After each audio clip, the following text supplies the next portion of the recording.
আসসালামু আলাইকুম সবাই, আপনাদেরকে স্বাগতম জানাচ্ছি আইআর মেডিকেশন চ্যানেলে। আমি ডক্টর ইমরান মোর্শেদ। আজকে যে বিষয় নিয়ে আপনাদের সাথে কথা বলবো, যেটা আমার কাছে মনে হয়েছে যে বলা দরকার, সেটা হলো যে কিভাবে একটা পোস্ট অপারেটিভ পেশেন্টের আপনারা ফ্লুইড ম্যানেজমেন্ট করবেন বা কিভাবে ফ্লুইড দিবেন। বা একটা পেশেন্ট অ্যাডমিট হলো সিভিয়ার অ্যাকিউট অ্যাবডোমেন নিয়ে, আপনি তাকে এনপিইউ করবেন, এর পরবর্তীতে কিভাবে ফ্লুইড দিবেন বা কত ড্রপে ফ্লুইড দিবেন সে বিষয় নিয়ে আজকে একটু হালকা আলোকপাত করব। মোটামুটি ক্লিনিক্যালি আমরা যেভাবে প্র্যাকটিস করে থাকি সে বেসিসে আলোচনা করব। মোটামুটি 80 to 90% বাইরেও বেশি হচ্ছে বই ফলো করা হচ্ছে।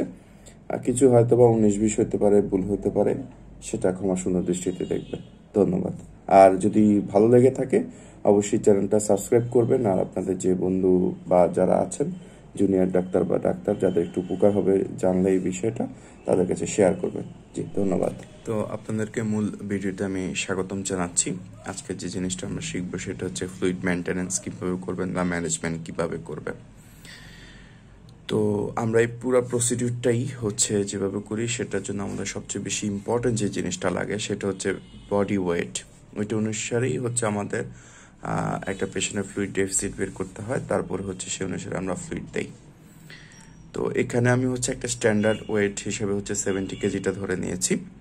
তো আমরা ফ্লুইড ম্যানেজমেন্টটা সাধারণত হচ্ছে দুইটা টেকনিকে করে থাকি। একটা হচ্ছে ছোটোবেলা আমরা এমবিবিএসে পড়ে এসেছি পেডিয়াট্রিক্সে, যে সেটা বা পড়ে এসেছি যে ফার্স্ট 10 কেজির জন্য 100 ml পার কেজি, পরবর্তী 10 কেজির জন্য হচ্ছে 50 ml পার কেজি, তারপরে হচ্ছে পার কেজির জন্য আমরা পড়েছি 20 ml পার কেজি। তো আমি মূলত এটাকে বেশি এমফেসিস করব। এছাড়া আরেকটা প্রসেস আছে, সেটা আমরা মনে রাখার জন্য বলি হচ্ছে গিয়ে 4-1। এটা দিয়ে হচ্ছে আমরা 24 প্রতি ঘন্টায় কতটুকু ফ্লুইড দিতে হবে সেটা বের করা যায়। সেটা খুবই সহজ, 4-1 দিয়ে মনে রাখবো আমরা।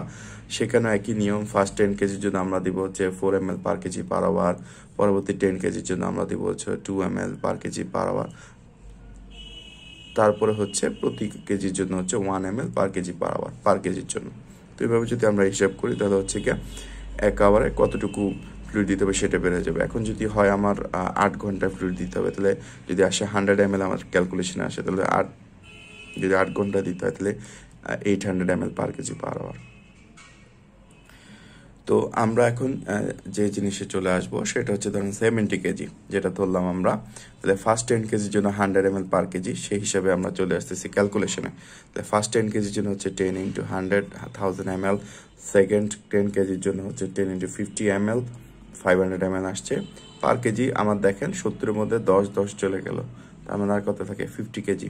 তো 50 কেজি into 20 ml, সেখানেও আমার প্রায় 1000 ml আসছে। তো ইন টোটাল আমার কত আসছে 2500 ml ইন 24 আওয়ার্সে আমার হচ্ছে পেশেন্টকে দিতে হবে।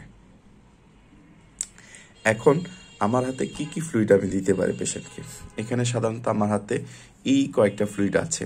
যেমন হচ্ছে আমি 5% ডিএনএস দিতে পারি, নর্মাল স্যালাইন দিতে পারি, 5% ডিএ দিতে পারি। আর বাচ্চাদের ক্ষেত্রে হচ্ছে আমরা লেবোটাস জুনিয়র দিই, বেবি স্যালাইন দিই, অনেক ক্ষেত্রে 10% ডিএ দেয় তারা। সেটা আমরা আলোচনা করব না, সেটা পেডিয়াট্রিক্সে আলোচনা হবে।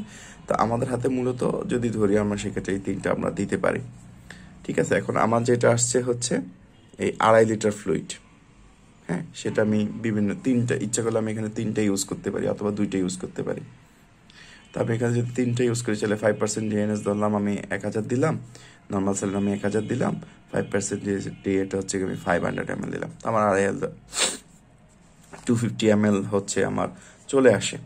তো এখানে হচ্ছে ধরেন আমি কীভাবে দিলাম, আমি অর্ডার দিলাম infusion 5% DNS 1 litre, infusion normal saline 1 litre, infusion DA হচ্ছে 5% ডিএ হচ্ছে 500 ml। টোটাল আমার কিন্তু 250 ml হয়ে গেল এখানের মতো। তো আইবি @25 ড্রপস পার মিনিটে আমি এটা দিতে হবে। এখন কথা হলো এই 25 ড্রপসটা কোথেকে আসলো, এই জিনিসটা আমি এখন আপনাদেরকে দেখাবো। এর মধ্যে সবচেয়ে ইম্পর্টেন্ট একটা বক্স আকার আমি সাজিয়েছি, সেটা আপনাদের মাথায় রাখতে হবে। যতদিন ক্লিনিক্যাল প্র্যাকটিস করবেন ফ্লুইড ম্যানেজমেন্ট করতে হবে, এই জিনিসটা আপনাদের মাথায় রাখতে হবে। একেবারে টোটস্থ মুখস্থ করে ফেলবেন। যেমন 4 মাইক্রোড্রপ সমান 1 drop, 15 drop equal to 1 ml। এই জিনিসটা মাথায় থাকতেই হবে। তো আমার ফ্লুইড আছে কত 250 ml, 250 ml।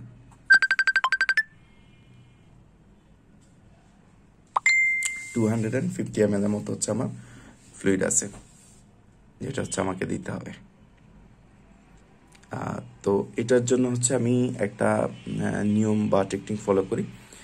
এমনি বইয়ে আপনারা সাধারণত যেটা পাবেন সেটা আপনারা পাবেন হচ্ছে ধরেন একেবারে একটা সূত্র আকারে। তো আমি ওইভাবেই বলবো, সূত্রটা ভেঙে ভেঙে করবো। সেটা হচ্ছে কি ml/hour।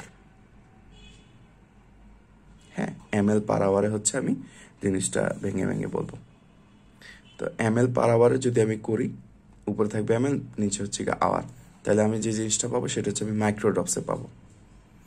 তা সেটাকে যদি আমি 4 দিয়ে ভাগ করি, এই যে বললাম না 4 মাইক্রোড্রপসে হচ্ছে 1 ড্রপ, তা আমি ড্রপে নিতে হলে 4 দিয়ে ভাগ করতে হবে, তাহলে ড্রপ পার মিনিটে আমি পেয়ে যাব। এখন চলে আসে আমার হচ্ছে 2.5 লিটার ফ্লুইড আছে, অর্থাৎ হচ্ছে 500 ml, আর আমি দিব হচ্ছে 24 ঘন্টা, 24 আওয়ার্স হচ্ছে আমি এটা দিব। তাহলে আমি কত পাবো? মাইক্রোড্রপস পাবো। তো অ্যারাউন্ড 104.166 মাইক্রোড্রপস পার মিনিট আসে। সেটাকে যদি আমি 4 দিয়ে ভাগ করি, তাহলে 26 ড্রপ পার মিনিটে দিলে বা 25 ড্রপস পার মিনিটে দিলেই হচ্ছে আমার এই 2.5 লিটার ফ্লুইড 24 ঘন্টায় চলে যাবে। এখন কত হলো যে আমি 24 ঘন্টা দিতে চাচ্ছি না, আমাকে বলা হলো যে 1200 ml ফ্লুইড তুমি 8 ঘন্টায় দাও। একই সিস্টেম, 1200 থেকে 8 দিয়ে ভাগ দিলে হচ্ছে মাইক্রোড্রপসে চলে আসবে, সেটাকে 4 দিয়ে ভাগ দিলে আপনি ড্রপে চলে আসতে পারে এভাবে। এখন আরেকটা চোরা টেকনিক আমি আপনাদেরকে শিখাবো। তো এটা সবসময় অ্যাপ্লিকেবল না। যে ফ্লুইডের মধ্যে হচ্ছে আপনার লাস্টে 2টা ডাবল জিরো আছে সেখানে হবে। এখন যদি আমি বলি যে 2560 দেন, তাহলে হবে না। তো সেক্ষেত্রে আপনি কি করবেন, লাস্টের 2টা শূন্য বাদ দিয়ে দিলে যেটা থাকবে ওইটাই হচ্ছে ড্রপে দিয়ে দিলে আপনি প্রায় চলে যাবে, আপনার 24 আওয়ার্সে চলে যাবে। এখন আপনি হচ্ছে এই 2টা ফ্লুইড দেখেন, 5% ডিএনএস, 5% ডিএন নর্মালিও দিতে পারেন। এখন ধরেন একটা পেশেন্ট আছে আপনার, যেটা হচ্ছে গিয়ে হাইপার ক্যালেমিয়া হয়ে বসে আছে, আপনি ফ্লুইড কি দিবেন? বেটার হয় 2টা ফ্লুইড দেওয়া। কেন জানেন? এই 2টা দিলে হচ্ছে আপনার বডির গ্লুকোজটা বাড়বে। আমরা জানি যে গ্লুকোজ বাড়লে বডিতে ইনসুলিনটা বেড়ে যায়। এই ইনসুলিনের কাজ হচ্ছে পটাশিয়ামটাকে সেলের ভিতরে ঢুকায় দেওয়া, তখন হচ্ছে আপনার এই পটাশিয়ামটা কমে যায়। তো এইভাবে আপনি কিছুটা হচ্ছে হাইপার ক্যালেমিয়া ম্যানেজমেন্ট করতে পারবেন। এখন আসি আরেকটা ছোট্ট বিষয় নিয়ে আলোচনা করি, সেটা হচ্ছে হাইপোভলিমিক শক। এখন ধরেন একটা পেশেন্ট আপনার কাছে আসলো হাইপোভলিমিক শক নিয়ে, কীভাবে ম্যানেজ করবেন? সেক্ষেত্রে হচ্ছে আমার হাইপোভলিমিক শক বেসিক্যালি ধরেন হচ্ছে বিপি ফল করে আছে, এখন আপনার বিপি বাড়াইতে হবে।